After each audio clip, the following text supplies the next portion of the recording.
بسم اللہ الرحمن الرحیم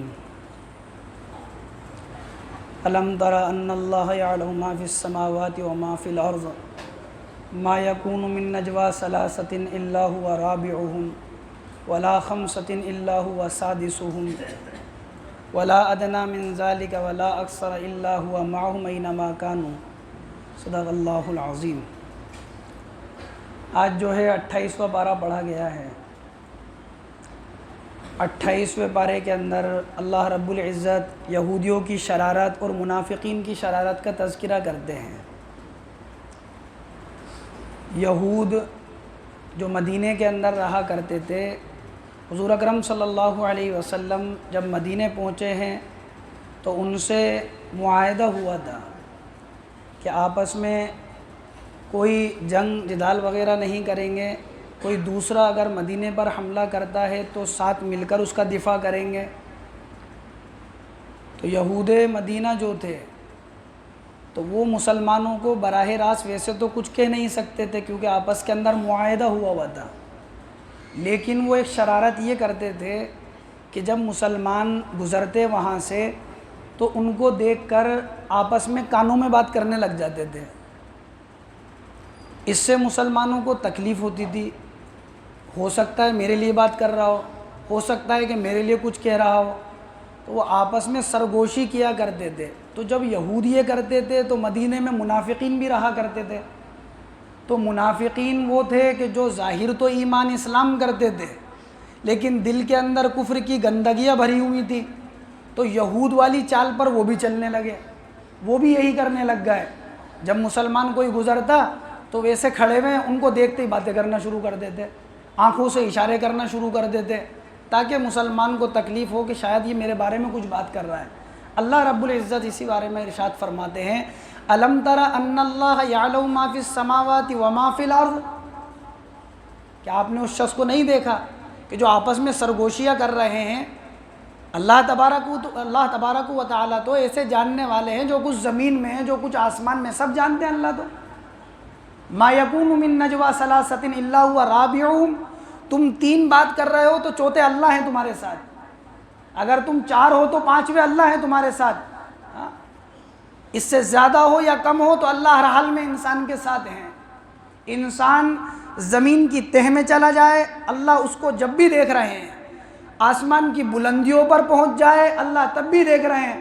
حضرت لقمان نے اپنے بیٹے سے کہا، یا بنی انہا ان تک مثقال حبۃ من خردل فتکن فی صخرۃ او فی السماوات او فی الارض یأتی بها اللہ۔ زمین میں جا کر یا آسمان کی سطح پہ جا کر کوئی عمل کر بیٹا، اللہ اس کو ضرور ضرور حاضر کر دیں گے۔ اللہ تو وہ ہیں، ایسے جاننے والے ہیں کہ وہ انسان کے دلوں میں جو بات چلتی ہے، علیم بذات الصدور، دلوں کے بھیدوں کو جاننے والے ہیں۔ جو زبان پر نہیں لایا انسان، صرف دل میں چل رہا ہے، اللہ تو اس کو بھی جانتے ہیں۔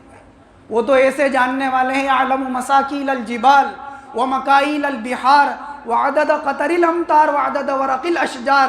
وہ جانتے ہیں پہاڑوں میں کتنا وزن ہے، دریاؤں میں کتنے قطرے ہیں، سمندروں میں کتنے قطرے ہیں، زمین میں کتنے ذرات ہیں اور درختوں پر کتنے پتے ہیں۔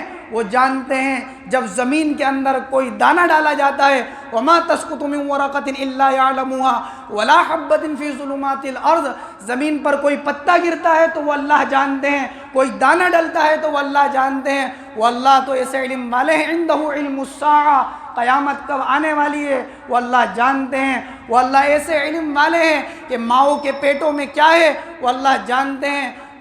آسمان اپنے اندر کیا لے کر آیا ہے، وَيُنَزِّلُ الْغَيْثَ، بادل کیا برسائے گا وہ اللہ جانتے ہیں۔ وَمَا تَدْرِي نَفْسٌ مَاذَا تَكْسِبُ غَدًا وَمَا تَدْرِي نَفْسٌ بِأَيِّ أَرْضٍ تَمُوتُ، کون کس زمین پر جا کر مرے گا یہ اللہ جانتے ہیں، کوئی کل کیا کرنے والا ہے وہ اللہ جانتے ہیں۔ تو تم کس سے چھپا رہے ہو آپس میں بات کر کے؟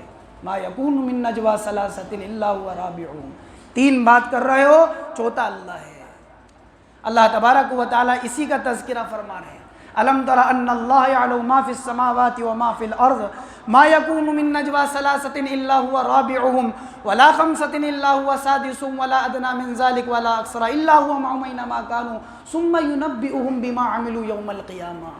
قیامت میں سب بتا دیں گے تم دنیا کے اندر کیا کر آئے ہو، کیا کیا گل کھلا کر آئے ہو، دنیا میں کیا کیا عمل کیے ہیں، ہم سارے عمل تمہارے سامنے بتا دیں گے۔ یہ جو سرگوشیاں ہوتی ہیں، جس طرح منافقین کو منع ہے اور یہود کو منع کیا گیا ان چیزوں سے، ایسے ہی آج کے مسلمان کے لیے اور قیامت تک کے آنے والے مسلمان کے لیے ہر زمانے میں یہ حکم ہے کہ وہ اس طرح کی سرگوشی نہیں کیا کریں۔ حضور اکرم صلی اللہ علیہ وسلم نے فرمایا، جب تم 3 آدمی ہو اور تم میں سے 2 الگ جا کر بات نہیں کریں، ایک کو چھوڑ کر 2 الگ جا کر بات نہیں کریں، ہو سکتا ہو وہ جو 2 الگ جا کر بات کر رہے ہیں ان 2 کے بات کرنے کی وجہ سے یہ بدگمان ہو جائے شاید میرے بارے میں بات کر رہے ہوں گے۔ اس وقت بھی منع تھی یہ سرگوشیاں، جیسے منافقین کفار فساق کو منع ہے، ایسے ایمان والوں کو بھی منع یہ سرگوشیاں۔ ایسے سرگوشیاں نہیں کریں، ایسے پلان نہیں بنائیں، ایسے مشورے نہیں کریں۔ اللہ رب العزت دوسری بات ارشاد فرماتے ہیں، الم تر الی الذین تولوا قوما غضب اللہ علیہم ما هم منکم ولا منہم ویحلفون علی الکذب وهم یعلمون۔ اللہ تعالیٰ فرماتے ہیں، کیا آپ نے ان لوگوں کو نہیں دیکھا کہ جو اللہ کے نافرمانوں سے، اللہ کا انکار کرنے والوں سے، اللہ کے منکرین سے دلی دوستی کر رہے ہیں، تعلقات بڑھا رہے ہیں، تعلقات بنا رہے ہیں ان سے۔ الم تر الی الذین تولوا قوما غضب اللہ علیہم، جس قوم کے اوپر اللہ کا غضب نازل ہوا یعنی یہود ان سے دوستی کر رہے ہیں، دلی دوستی۔ مسلمان کے لیے یہ بات جائز نہیں ہے کہ وہ دلی دوستی ایسی کہ اس کے ایمان کا خطرہ پڑ جائے کہ وہ کسی غیر سے ایسی دوستی کرے، ایسے تعلقات کرے جس سے اس کا ایمان چلا جائے، ایسے تعلقات کرے کہ ایمان سے ہاتھ دھو بیٹھے۔ ایسی دوستی کس کام کی، ایسا تعلق کس کام کا جس سے ایمان سے ہی جانا پڑ جائے۔ ایمان اللہ کو مطلوب ہے، اللہ کے یہاں پر ایمان والا اللہ کے یہاں مطلوب ہے۔ ایمان سے زیادہ خدائے پاک کی قسم کوئی چیز اللہ کے یہاں اس سے زیادہ قیمتی نہیں ہے۔ کیا اللہ رب العزت نے قرآن میں نہیں فرمایا وَلَا تَمُوتُنَّ إِلَّا وَأَنْتُمْ مُسْلِمُونَ، تم اس حال میں مرنا کہ تم مسلمان ہو؟ جگہ جگہ کیا اللہ نے نہیں کہا ان الذین آمنوا وعملوا الصالحات، جو ایمان لے کر آئے اور جنہوں نے عمل صالح کیے اللہ ان کے اجر کو ضائع نہیں کرے گا۔ ان الذین آمنوا وعملوا الصالحات، جو ایمان لے کر آئے عمل صالح کیے جنت الفردوس ان کا ٹھکانہ ہے۔ ان الذین آمنوا وعملوا الصالحات، جو ایمان لے کر آئے عمل صالح کیے، یہ دنیا میں سب سے بہترین مخلوق ہے کن تعلقات کی بنا کے اوپر غیروں کی طرف جاری انسانیت۔ یہ دین مطلوب ہے اللہ کو، یہ اسلام مطلوب ہے اللہ کو۔ صاف اعلان ہے قرآن میں وَمَن يَبْتَغِ غَيْرَ الْإِسْلَامِ دِينًا فَلَن يُقْبَلَ مِنْهُ، روئے زمین پر کسی بھی مذہب کو اختیار کر لے انسان، اگر اللہ کے یہاں مطلوب اور مقصود اور پسندیدہ مذہب ہے وہ اسلام ہے صرف۔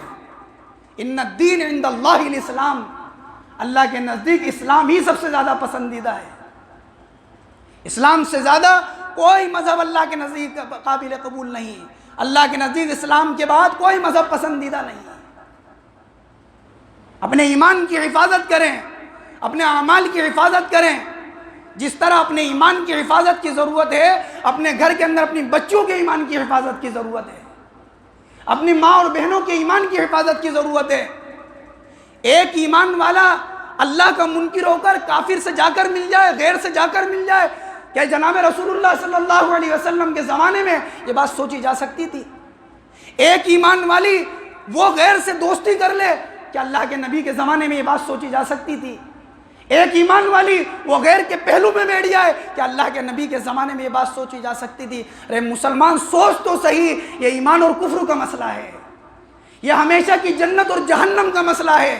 یہ دنیا کی زندگی چند روزہ زندگی ہے، آج زندہ ہے کل موت ہے انسان کی، چلا جائے گا، لیکن ہمیشہ کی جہنم۔ اللہ قرآن میں کہتے ہیں یا ایھا الذین آمنوا اتقوا اللہ، اے ایمان والو اللہ سے ڈرو۔ اللہ تعالیٰ قرآن کریم میں دوسری جگہ ارشاد فرماتے ہیں اے ایمان والو اپنے آپ کو اور اپنے اہل و عیال کو جہنم کی آگ سے بچاؤ، وقودها الناس والحجارہ علیہا ملائکۃ غلاظ شداد لا یعصون اللہ۔ جہنم کی آگ سے بچاؤ اپنے کو، اپنے ایمان والوں کو، اپنے ایمان کی حفاظت کریں، اپنے ماں اور بہنوں کے ایمان کی حفاظت کریں کہ کسی غیر کے تعلق کے اندر نہ کوئی ماں نہ کوئی بہن ہو۔ ایمان ہی سب سے زیادہ اہم چیز ہے، ایمان سے بڑھ کر کوئی چیز نہیں۔ ایمان سے ہاتھ دھو دیا، ایمان کو چھوڑ دیا، ہمیشہ کی جہنم ہوگی، ایسی جہنم جس کے اندر کھانا اور پینا پیپ اور خون، وہ جہنم جس کے اندر آگ کو توپ بنا کر انسان کے گلے میں ڈال دیا جائے گا، وہ جہنم جس کی گہرائی 70 سال کی مسافت ہے، وہاں انسان چیخے گا، پکارے گا، اللہ ایک مرتبہ لوٹا دے، لولا اخرتنی الی اجل قریب فاصدق واکن من الصالحین، کاش دنیا میں دوبارہ لوٹا دیا جائے، ان نیک لوگوں میں سے ہو جاؤ۔ ایمان کی محنت کریں، اس لیے کہتے ہیں کہ اپنی ماں، اپنی بہن، اپنے جوان بچیوں کو اللہ کے راستے کے اندر لے کے جائے، دین بڑھاؤ اور اپنی بیٹیوں کو بچاؤ۔ یہ بے دینی کے کس راہ پر انسانیت چل رہی ہے؟ یہی کہہ رہے ہیں اللہ، الم تر الی الذین تولوا قوما غضب اللہ، آپ نے نہیں دیکھا ان لوگوں کو جو غیروں سے دلی دوستی کر رہے ہیں، ایمان سے ہی ہاتھ دھو بیٹھ رہے ہیں، ایمان کو ہی چھوڑ رہے ہیں، سراسر زنا ہے۔ اللہ کے نبی علیہ السلام نے فرمایا عورت جب باہر نکلتی ہے، یوں فرمایا لعن اللہ الناظر والمنظور، کہ جس کو دیکھا جا رہا ہے اللہ کی اس پر بھی لعنت، اور جو دیکھ رہا ہے اس پر بھی اللہ کی لعنت۔ کہ اللہ کے نبی نے نہیں فرمایا عورت جب باہر نکلتی ہے استشرف الشیطان، شیطان اس کو بناؤ سنگاروں کے ساتھ پیش کرتا ہے انسان کے سامنے۔ عورت تو مستورات کہتے ہیں، ہے ہی پردے کی چیز۔ یہ آزادی کے نام پر کس نے تمہیں سکھا دیا کہ ماں اور بہنوں کو کھلا چھوڑ دیا جائے؟ اپنی ماں اور بہنوں کی حفاظت کریں اس اعتبار سے کہ اگر بچی اسکول بھی جا رہی ہے پڑھنے تو ہماری ذمہ داری ہم چھوڑ کر آئیں، ہم لے کر آئیں، ٹیکسی والوں کے حوالے نہیں کریں، رکشے کے پیسے دے کر روانہ نہیں کریں۔ ہماری ذمہ داری بنتی ہے کہ ہم چھوڑ کر بھی ہم لے کر بھی آئیں۔ آزادی کے نام پر عیاشی کی اجازت نہیں دیتا اسلام۔ اسلام وہ مذہب ہے جو اللہ کو پسند ہے۔ اللہ کہتے ہیں دیکھو ان لوگوں کا حال جو غیروں سے دلی تعلق، دلی دوستی بناتے ہیں۔ اللہ کیا کہتے ہیں کہ ایسے لوگ جو غیروں سے تعلق بنا رہے ہیں، اعد اللہ لهم عذابا شدیدا، اللہ نے ان کے لیے سخت دردناک عذاب تیار کر رکھا ہے۔ اللہ رب العزت قرآن کریم کے اندر تیسری بات اسی پارے کے اندر فرماتے ہیں، یا ایھا الذین آمنوا اتقوا اللہ ولتنظر نفس ما قدمت لغد، اے ایمان والو اللہ سے ڈرو اور دیکھو کل کے لیے کیا کرا ہے تم نے۔ جیسے آج انسان موجود ہے، کل آنے والا ہے، یہ فرما اللہ سے ڈرو اور دیکھو کل کے لیے کیا کیا، یعنی قیامت کے لیے۔ جیسے آج ہے کل آئے گی، ایسے ہی قیامت بھی یقینی آئے گی۔ جیسے آج ہے کل قریب ہے، ایسے ہی قیامت بھی قریب ہے۔ وَلْتَنْظُرْ نَفْسٌ مَّا قَدَّمَتْ لِغَدٍ، دیکھ تو صحیح تو نے کل کے لیے کیا کرا ہے۔ وَاتَّقُوا اللَّهَ، اللہ سے ڈرو، بار بار کہا جا رہا اللہ سے ڈرو۔ اللہ رب العزت اسی پارے کے اندر فرماتے ہیں، لو انزلنا هذا القرآن على جبل لرأيته خاشعا متصدعا من خشية اللہ، کہ اگر ہم اس قرآن کو، کلام الہی کو، کلام اللہ کو، قرآن کریم کو، قرآن حکیم کو، قرآن مجید کو، اگر اللہ رب العزت فرماتے ہیں اگر ہم اس کو پہاڑ کے اوپر اتار دیتے تو یہ قرآن ایسی عظمت والا ہے، ایسے مرتبے والا ہے کہ پہاڑ کو اگر شعور دے دیا جاتا اور پہاڑ پر قرآن اتار دیا جاتا تو یہ فرمایا تو دیکھتا پہاڑ کو کہ وہ ریزہ ریزہ اور ٹکڑے ٹکڑے ہو جاتا، لَرَأَيْتَهُ خَاشِعًا مُتَصَدِّعًا، وہ جھک جاتا اللہ کے خوف سے اور ریزہ ریزہ ہو جاتا۔ یہ تو اللہ کا انعام ہے، احسان ہے، حضرت کے وسیلے سے، حضرت کے واسطے سے، حضرت کے طفیل میں جناب رسول اللہ صلی اللہ علیہ وسلم کے وسیلے سے اور واسطے سے اللہ نے یہ قرآن ہمیں دیا ہے۔ کلام تو جلال والا تھا، اللہ کا قرآن، اللہ کا کلام تو جلالی تھا، لیکن یہ جلالی کلام جمال محمد صلی اللہ علیہ وسلم کے قلب اطہر کے اوپر اترا ہے اور جمالی ہونٹوں سے نکلا ہے، تو آج 15 سال اور 10 سال کے بچے نے اس قرآن کو محفوظ کر لیا۔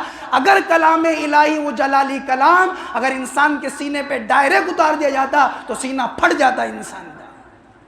یہ تو جمالی ہونٹوں سے نکل کر آیا ہے، حضور اکرم صلی اللہ علیہ وسلم کے آپ نے پڑھ کے بتایا ہے، تو جلالی کلام جمالی قلب کے اوپر جمالی ہونٹوں سے نکلا ہے تو انسان نے محفوظ کیا ہے۔ اس لیے اللہ فرماتے ہیں پہاڑ پر اتارتے تو ریزہ ریزہ ہو جاتا، لیکن انسان کا دل کیوں ٹکڑے نہیں ہو رہا؟ کیونکہ حضور کے واسطے سے آیا ہے۔ اس لیے اس قرآن سے اللہ تبارک و تعالیٰ فرماتے ہیں کہ جیسے پہاڑ ریزہ ہو جاتا، اس کے اثر کو قبول کر لیتا، اے انسان تو اس کے اثر کو کیوں قبول نہیں کرتا؟ کیوں قرآن کو نہیں پڑھتا؟ قرآن کیا صرف طاقوں میں سجانے کے لیے؟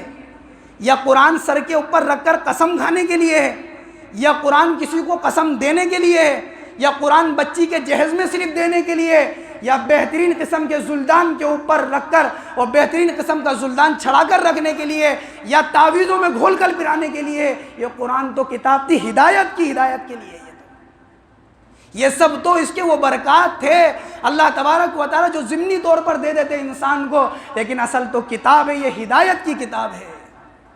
قرآن پڑھیں، اس کا ترجمہ پڑھیں، اس کا مطلب پڑھیں، کوئی بات سمجھ میں نہیں آئے تو اہل علم سے معلوم کیا کریں۔ اس لیے یہ نیت کر لیں انشاءاللہ کہ ہم قرآن کریم کو پڑھیں گے۔ اگر قرآن نہیں پڑھا تو قرآن پڑھیں گے، اس کا ترجمہ پڑھیں گے، ہمیں معلوم تو ہو میرا اللہ مجھ سے کیا کہہ رہا ہے الحمدللہ رب العالمین کے اندر، میرا اللہ مجھ سے کیا کہہ رہا ہے الرحمن الرحیم کے اندر، ہمیں معلوم تو۔ کس نے منع کر دیا تمہیں کہ قرآن کا ترجمہ نہیں پڑھنا چاہیے؟ ترجمہ پڑھنا چاہیے، مطلب اپنے ذہن کا نہیں لگانا چاہیے۔ ترجمہ پڑھنا چاہیے، تفسیر پڑھنا چاہیے، لیکن اہل علم سے رابطہ کرنا چاہیے، اپنا ذہن نہیں لگانا چاہیے۔ اللہ تعالیٰ مجھے اور آپ کو اپن سب کو عمل کی توفیق نصیب فرما۔ سبحان اللہ و بحمدہ۔